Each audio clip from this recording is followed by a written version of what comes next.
तो जनाब new year का इवेंट था और हर तरफ न्यू ईयर के इवेंट को लेके सेलिब्रेशंस की तैयारियां चल रही थी। हाँ, हमने भी सोचा कि हमें भी न्यू ईयर को पूरे धूमधाम से वेलकम करना चाहिए। ये इवेंट स्पॉन्सर किया गया था लीफी ब्रू की तरफ से।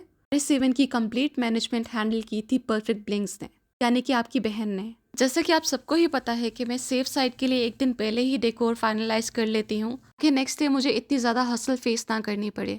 तो यहाँ भी कुछ ऐसा ही हुआ और डेकोर मैंने एक दिन पहले ही कंप्लीट करवा लिया था। नेक्स्ट डे मैं सुबह सुबह ही पहुँच गई थी क्योंकि हमें बाकी की अरेंजमेंट्स भी देखनी थी। और यहाँ पे मैं आपको मेंशन करती चलूँ कि ये सिर्फ एक न्यू ईयर नाइट की सेलिब्रेशन नहीं थी। यहाँ पे हमने डिफरेंट स्टॉल्स भी ऑन बोर्ड किए थे क्योंकि इस तरह के इवेंट्स में लोग काफ़ी इंटरेक्ट करते हैं और स्मॉल बिजनेसेस को काफ़ी सपोर्ट मिलती है। जैसे मैं पहले मेंशन कर चुकी हूँ कि डेकोर तो मैंने पहले ही कर लिया था, लेकिन केटरिंग का सामान मेरा सुबह सुबह के टाइम पहुंचा था। तो पहुंचते ही सबसे पहले मैंने वहाँ पे टेबल की असेंबलिंग करवाई। फिर उसके बाद मैंने हर टेबल पे हर स्टॉल का टैग ऐड किया ताकि bye the end of the time किसी को अपनी लोकेशन ढूंढने में, अपना टेबल ढूंढने में कोई प्रॉब्लम ना हो। और टैग लगाते हुए मैंने इस चीज़ का काफ़ी ध्यान रखा था कि कौन से वाला एरिया हमने कौन से बिजनेस को लोकेट करना है। जितने भी लोगों को मैंने ऑन बोर्ड किया था उन सब के प्रोडक्ट्स डिफरेंट डिफरेंट थे।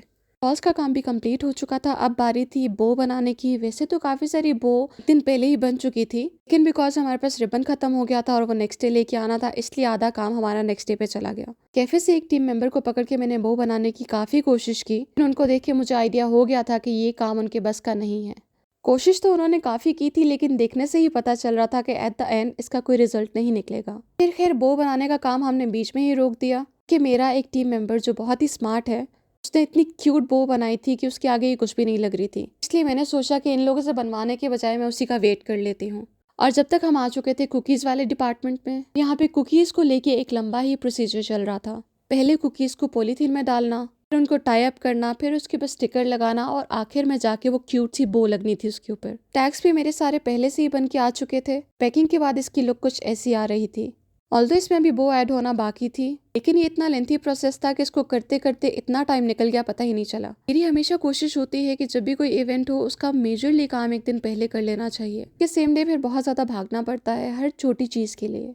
वैसे तो लीफी ब्रू ने इस इवेंट की टाइमिंग जो अनाउंस की थी वो 4 बजे की थी, लेकिन अगर आपका इवेंट गुलबर्ग में है तो लोग आराम से ही निकलते हैं और इवेंट था भी वीकडेज में। जैसे तैसे करके हमारे कुकीज़ वाला डिपार्टमेंट भी कंप्लीट हो गया था। इतनी ही देर में यहाँ पे बेकरी आइटम्स भी डिलीवर हो गए थे। काफ़ी ज़्यादा टेम्पटेटिंग लग रहे थे, लेकिन इनको खाने का टाइम बिल्कुल भी नहीं था। जनाब ये हैं हमारी क्यूट सी कुकीज़। उन्हें हमारा इतना ज़्यादा टाइम ले लिया और ऑनेस्टली बो लगाने के बाद ये वाकई बहुत क्यूट लग रही थी। अब जिस चीज़ पे आपने मेहनत की हो, अपना टाइम दिया हो, उसकी लुक क्यूट ना आए ऐसा पॉसिबल ही नहीं है। कैफे के कामों में लगे हुए थे। इतनी देर में स्टॉल्स वाले भी कुछ लोग आ गए थे, जिसमें सबसे पहला स्टॉल मग्स वाला जो है वो दी कैक्टस का था। इनके पास क्यूट क्यूट कॉमिक मग्स होते हैं, आप किसी भी ओकेजन पे किसी को भी एज ए गिफ्ट प्रेजेंट कर सकते हैं। ये स्टॉल था कस्टमाइज ज्वेलरी का। आप यहाँ पे अपनी पसंद से ब्रेसलेट्स बनवा सकते हैं। ब्रेसलेट की चेन से लेके चार्म्स तक ऑप्शंस आप अपनी मर्जी से पिक कर सकते हैं अकॉर्डिंग टू योर चॉइस। इनके पास चार्म्स बहुत ही ज्यादा प्रिटी थे, हर तरह का चार्म अवेलेबल था। एंड यस, इनके पास पेंडेंट भी अवेलेबल हैं। And if somebody wants to buy anything from them, इनका पेज का लिंक मैं अपनी डिस्क्रिप्शन में मेंशन कर दूंगी, क्योंकि आजकल कस्टमाइज गिफ्ट्स ज्यादा कंसिडर किए जाते हैं और स्पेशली जब जब आपने उसमें अपनी एक्स्ट्रा एफर्ट पुट की हो। So yes, this is the best option.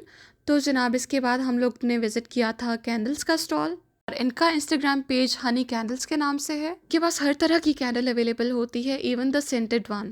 Scented candle से हटके इन्होंने कुछ कस्टमाइज ज्वेलरी का भी काम शुरू किया हुआ है। और जनाब ये स्टॉल है जी क्राफ्ट के नाम से। इनके पास बहुत क्यूट क्यूट रिबन बुके और की चार्म्स थे।